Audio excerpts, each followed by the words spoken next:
জানেন না মুর্দা জিন্দা করেছেন কুম্বে ইজনিল্লাহ বলে, করেননি? অনেক মুর্দা জিন্দা করেছেন কুম্বে ইজনিল্লাহ, আল্লাহর হুকুমে উঠো, আল্লাহর হুকুমে উঠো। লোকেরা বলে আরে, আবার হুজুর গওস পাকের কাছে গেলেন, একজন অন্ধ লোক গওস পাক তার চোখ ভালো করে দিলেন। হুজুর গওস পাক গায়েবের খবর বলে দিচ্ছেন, মুর্দাকে জিন্দা করে দিচ্ছেন, কুম্বে ইজনিল্লাহ বলছেন জিন্দা হয়ে যাচ্ছে, আবার কুম্বে ইজনি বলছেন তাও জিন্দা হয়ে যাচ্ছে, আমার হুকুমে উঠো বলছেন তাও জিন্দা হয়ে যাচ্ছে। তো এটা কিরকম কথা? উনি কি মুর্দা জিন্দা করতে পারেন? জিন্দা করে আল্লাহ, এটা বলা ঠিক নয়, এটা শিরক। বলে কিনা?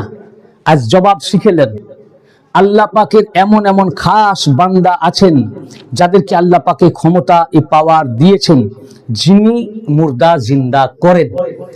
এক শ্রেণীর মুল্লা আছে আল্লাহ ছাড়া গায়রুল্লাহর ক্ষমতা নাই মুর্দাকে জিন্দা করার, ফলে গওস পাক মুর্দা জিন্দা করনেওয়ালা, এটা মিথ্যা কথা। নাউজুবিল্লাহ। এক শ্রেণীর লোক বলে, কোরআন বলে গায়রুল্লাহ মুর্দা জিন্দা করতে পারে না। সূরা আলে ইমরান 49 নম্বর আয়াত, গওস পাক যা যা বলেছেন সব কোরআন সম্মত, উনি শরীয়তের বাইরে কোনো কথা বলেননি, যা বলেছেন তাই শরীয়তে আছে। কোরআন পাক সূরা আলে ইমরান আয়াত নাম্বার 49, হযরত ঈসা আলাইহিস সালাম বললেন, ইন্নী আখলুকু লাকুম মিনাত তিন কাহাইয়াতাত তাইরা ফাআনফুখু ফীহি।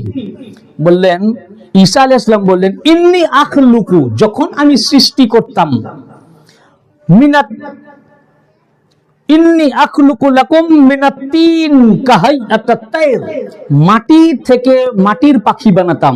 মাটির পুতুল হয় না যেমন, তো মাটির উনি পাখি বানাতেন। যখন আমি মাটির পাখি প্রতিকৃতি বানাতাম, ফাআনফুখু ফীহি, অতঃপর যখন আমি রূহ ফুঁকতাম। ভাই রূহ ফোঁকা কার কাজ? রূহ ফোঁকা কার কাজ? আল্লাহর কাজ। আল্লাহ মাটির পুতলা বানালেন, কে? আদম। আদম আলাইহিস সালামকে সৃষ্টি করার পর কি বললেন? ফানাফাখতু ফীহি মির রূহি, সূরা সদের মধ্যে, যে মাটির থেকে আদমকে তৈরি করলাম, করার পর তাকে শুষ্ক করলাম, বিশুষ্ক করলাম, ঠনঠনে হলো, তারপর নাফাখতু ফীহি মির রূহি, অতঃপর সেখানে আমার রূহ থেকে ফুঁক দিলাম। তো রূহ ফুঁকা কার কাজ? আল্লাহর কাজ। সে কোরআন বলছেন, দেখুন, যেখানে আল্লাহ পাক আদম আলাইহিস সালামের মাটির পুতলা তৈরি করে তাতে রূহ ফুঁকলেন, তো আদম জিন্দা হলেন। ঈসা আলাইহিস সালাম বলছেন ওই রকম উনি বানিয়েছেন মানুষ, আল্লাহ, আর আমি ঈসা আলাইহিস সালাম মাটির পাখি বানাতাম, মাটির পুতুলের মতো পাখি বানাতাম। আনফুখু ফীহি, আদম আলাইহিস সালামের রূহ ফুঁকেছিলেন খোদা, আর মাটির পাখি বানিয়ে রূহ ফুঁকেছি আমি ঈসা। ভাই শিরক হয়ে গেল। এরপর কি বললেন? যখন রূহ থেকে ফুঁক দিতাম, ফায়াকুনু তায়রাম বিইজনিল্লাহ, সঙ্গে সঙ্গে ওই মাটির পাখিটা সত্যিকারের পাখি হয়ে আকাশে উড়ে চলে যেত। ये कुरान, ये वलीउल्लाह का बात नहीं, ये कुरान मजीद है। মাটির পাখি হয়ে উড়ে চলে যেত, পাখিটা সত্যি মানে জিন্দা হয়ে বলা যাবে না। জিন্দা কাকে বলে? জিন্দা মানে প্রাণ ছিল, মুর্দা হয়ে গেছিল, ফের প্রাণের সঞ্চার ঘটা, আবার প্রাণটাকে নিয়ে দেওয়া, ওটা হলো মুর্দাকে জিন্দা করা। আর এটা মুর্দা নয়, জড় বস্তু। মুর্দা নয়, প্রাণী ছিল না, জান ছিল না, জড় বস্তু। জড় বস্তু, জড় বস্তু, তার ভিতরে ফুঁক দিলেন তো ওটা প্রাণী হয়ে গেল, নির্জীবকে প্রাণী বানিয়ে দিলাম। কোরআন এটা বললে যদি শিরক হয়, ঈসা আলাইহিস সালাম শিরক করলেন, আর আল্লাহ তাআলা কোরআনে আয়াত নাজিল করে খোদা শিরক করলেন। তুম पैगंबर और खुदा से भी बढ़कर तौहीद जानते हो? तौहीद किसको कहते हैं? कुरान से पूछो, यही तौहीद है। তারপর কি বললেন? তখন ওই পাখি আল্লাহর হুকুমে উঠে চলে যেত, উড়ে চলে যেত। ওয়া উবরিউল আকমাহা ওয়াল আবরাসা, আর বললেন আমি অন্ধ ব্যক্তি যখন আমার কাছে আসতো, তো আমি অন্ধত্ব দূর করতাম, এবং কুষ্ঠব্যাধির কুষ্ঠ রোগ আমি দূর করতাম। এটা সেগায়ে মুতাকাল্লিম এসেছে কোরআনে, এটাকে মৌলানা সাহেবরা এই ভাষা বুঝবেন। সেগায়ে মুতাকাল্লিম মানে এটা হচ্ছে যে ওয়া উবরিউল আকমাহা ওয়া আবরাসা, আমি অন্ধকে ভালো করতাম। উনি বলেননি যে আল্লাহর কাছে দোয়া করতাম আর আল্লাহ ভালো করতেন। কুষ্ঠ রোগী আমার কাছে আসতো, আল্লাহর কাছে দোয়া করতাম, আল্লাহ ভালো করতেন।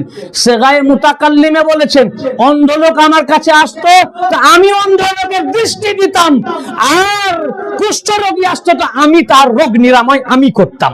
তো আমি রোগ ভালো করি, এই যে ওলি আল্লাহরা বলেন এটা আল্লাহ তাআলার শিখানো, এ শরিয়ত, এটা দিন। কি বুঝতে পেরেছেন না? এটা দিন, ধর্ম। এরপরে কি বলছেন? ওয়া উহইয়াল মাউতা বিইজনিল্লাহ, এবং এটাও সেগায়ে মুতাকাল্লিম, ওয়া উহইল মাউতা বিইজনিল্লাহ, আর আল্লাহর হুকুমে আমি মুর্দাকে জিন্দা করে দিতাম, আমি করতাম। ঈসা আলাইহিস সালাম বলেননি, আল্লাহকে বলতাম হে আল্লাহ এই মুর্দাকে তুমি জিন্দা করে দাও, বলছেন উহইয়াল মাউতা, আমি মুর্দাকে জিন্দা করতাম বিইজনিল্লাহ, আল্লাহর হুকুমে। আল্লাহর হুকুমে বলার মানে আল্লাহ পাক আমারে মুজিজা দেখতে চাইতেন, খুশি হতেন এই মুজিজা দেখে, তো আল্লাহ আমাকে বিইজনিল্লাহ মানে আল্লাহ হুকুম করতেন, হে আমার নবী, হে রূহুল্লাহ, তুমি মুর্দা জিন্দা করো, আমি তোমার মুর্দা জিন্দা করা দেখবো তো খুশি লাগবে। তো আল্লাহ হুকুম করতেন জিন্দা করতে, তো আমি জিন্দা করতাম।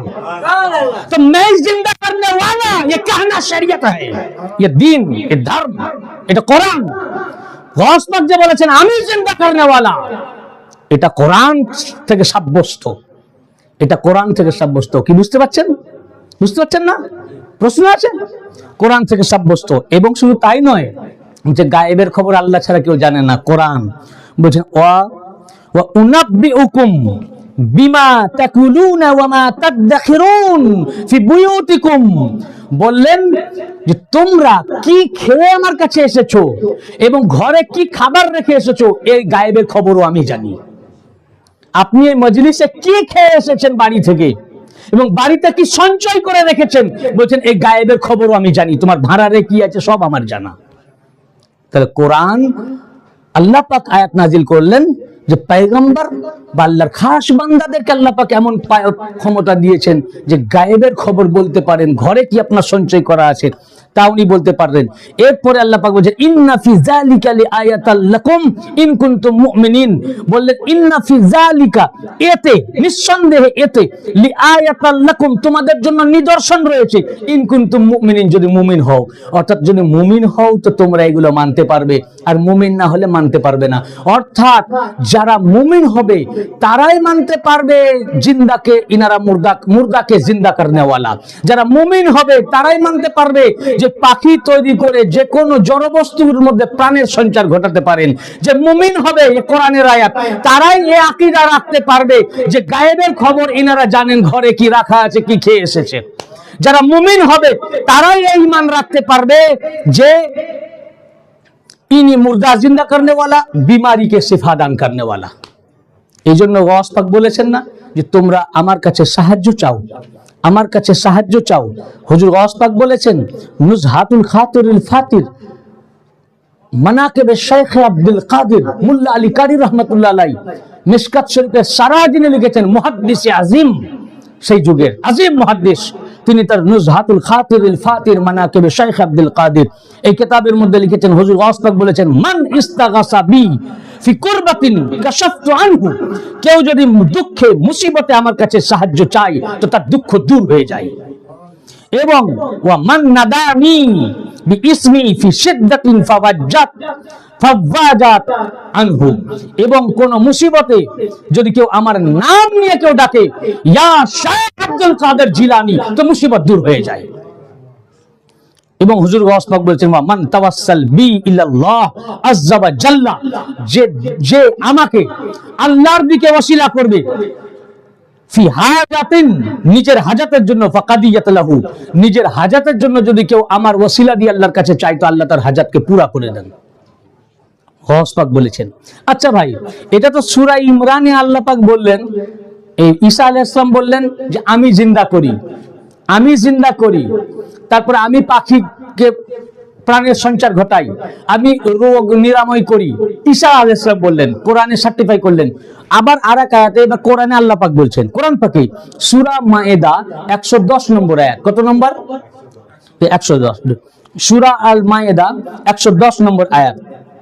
ঈসা আলাইহিস সালাম বললেন সূরা ইমরানে যে কি ইন্নী আখলুকু লাকুম মিনাত তিন, কাহাইয়াতাত তায়ের, নিঃসন্দেহে আমি যখন পাখির প্রতিকৃতি মাটি থেকে বানাতাম, আল্লাহ পাক ওইটাকে সাপোর্ট করে এবারে সূরা মায়েদার 110 নম্বর আয়াতে বলেছেন ওয়া ইজ তাখলুকা মিনাত তিনে কাহাইয়াতাত তায়ের বিইজনি, হে ঈসা আলাইহিস সালাম তুমি যখন আমার হুকুমে মাটির পাখি তৈরি করতে, এবারে তুমি তৈরি করতে, ওয়া ফাতানফুকু ফিহা ফাতাকুনু তায়রাম বিইজনি, এবং তুমি যখন ওই আয়াতে বলেন আমি ফুঁক দিতাম, আল্লাহ পাক বলেন হ্যাঁ হ্যাঁ তুমি যখন ফুঁক দিতে তো ওই মাটির পাখিটা প্রাণী হয়ে আকাশে উড়ে চলে যেত, ওয়া তুবরিউল আকমাহা ওয়াল আবরাসা বিইজনি, এবং অন্ধকে তুমি দূর করে দিতে।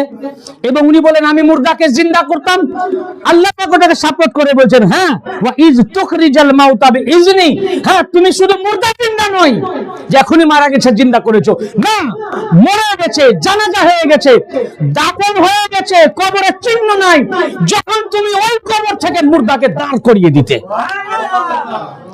আল্লাহ পাক বলেছে তুমি করতে। ওই আয়াতে সূরা আলে ইমরানে ঈসা আলাইহিস সালাম বলেন আমি মুর্দা জিন্দা করতাম, সূরা মায়েদায় আল্লাহ পাক বলেছে হ্যাঁ হ্যাঁ হে আমার মাহবুব, হে আমার নবী তুমি মুর্দা জিন্দা করতে, শুধু জিন্দা নয় মুর্দা নয়, হাজার হাজার বছর আগেকার মুর্দাকে তুমি কবর থেকে তুলে দাঁড় করিয়ে দিতে। তো গস পাক ঠিক একই ঘটনা। এক আল্লামা ইমাম শাতনুফি তার বাহজাতুল আশরার কিতাবের মধ্যে লিখেছেন যে এক মুসলমান আর এক খ্রিস্টানের মধ্যে ঝগড়া চলছে। সে মুসলমান বলছে আমার নবী বড়, খ্রিস্টান বলছে আমার নবী বড়। তো খ্রিস্টানটা পণ্ডিত ছিল, আলেম ছিল। তো মুসলমান জিজ্ঞাসা করে তোমার নবী বড়, তার প্রমাণ কি? না আমাদের নবী মুর্দা জিন্দা করেছেন, এর অনেক দলিল আছে, তোমাদের কোরআনেই দলিল আছে। তো তোমাদের দলিল কি? তোমাদের তো আমাদের নবী মুর্দা জিন্দা করেছেন, তাহলে দলিল কি? এতে লেখাপড়া জানে না, মূর্খ লোক দলিল দিতে পারে না, দলিল জানি না, আমাদের নবী বড়। তো এটা তো যুক্তি হলো না, হেরে যাচ্ছে। এমন সময় হুজুর গস পাক রাস্তা দিয়ে যাচ্ছেন, দুজনে ঝগড়া দেখে দাঁড়ালেন। তখন মুসলমান লোকটা গস পাককে দেখে খুঁজলে যাক আমার সাথে সঙ্গী একজন পেলাম, কি হয়েছে? হুজুর দেখেন, হ্যাঁ ইনি বলছেন ঈসা আলাইহিস সালাম বড়, আমি বলছি আমাদের নবী বড়। তখন হুজুর গস পাক জিজ্ঞাসা করলেন হ্যাঁ অবশ্যই ঈসা আলাইহিস সালাম আল্লাহর নবী, আল্লাহর পয়গম্বর, অবশ্যই আমরা তাকেও মানি, তার প্রতিও আমাদের ঈমান আছে, ঈমান রাখি। তো আমাদের নবীর থেকে উনাকে বড় বলছো কি যুক্তিতে? তো বলে উনি মুর্দাকে জিন্দা করতেন, আপনাদের নবী তো মুর্দা জিন্দা করেননি, তার ঘটনার প্রমাণ দেখান। তখন বললেন হ্যাঁ অবশ্যই ঈসা আলাইহিস সালাম মুর্দা জিন্দা করেছেন, এই ক্ষমতা আল্লাহ পাক উনাকে দিয়েছিলেন, উনি জিন্দা করতেন। তো ভাই তুমি তো বলছো যে আমাদের নবী মুর্দা জিন্দা করেননি, তা আমি সেই নবীর উম্মত। উনি নিজের পরিচয়টা দিলেন না, গোপন রাখলেন, বলেন আমি সেই নবীর উম্মত, তা আমি যদি মুর্দা জিন্দা করি তাহলে তো তুমি মানবে আমাদের নবী শ্রেষ্ঠ। উনারে আপনি তো নবীই নন, তো উনার উম্মত হয়ে যদি মুর্দা জিন্দা করতে পারেন তাহলে তো আর কোনো ব্যাপারই থাকে না। তো বললেন যে তাহলে তুমি আমাকে কবরস্থানে নিয়ে চলো, এবং ওই কবরস্থানে নিয়ে চলো যেটা সবচেয়ে পুরনো কবরস্থান। এবং সবচেয়ে পুরনো কবরস্থানের যখন নিয়ে গেল তখন বললেন এই কবরস্থানের মধ্যে তোমার জ্ঞান মতে সবচেয়ে যেটা পুরনো কবর সেখানে নিয়ে চলো। সেখানে নিয়ে গেলেন উনি, দিয়ে বলেন এই কবর থেকে মুর্দাকে বার করেন। যখন উনি বললেন তখন হুজুর গস পাক বললেন কুম বিইজনিল্লাহ, যেই বলেছেন কুম বিইজনিল্লাহ সঙ্গে সঙ্গে কবর ফেটে গেল, এবং সেখান থেকে এক ব্যক্তি উঠে দাঁড়ালো এবং আগুনের একটা খঞ্জনি বাজাতে বাজাতে উঠলো। যেই হুজুর গস পাককে দেখলো হাত থেকে আগুনের খঞ্জনি পড়ে গেল।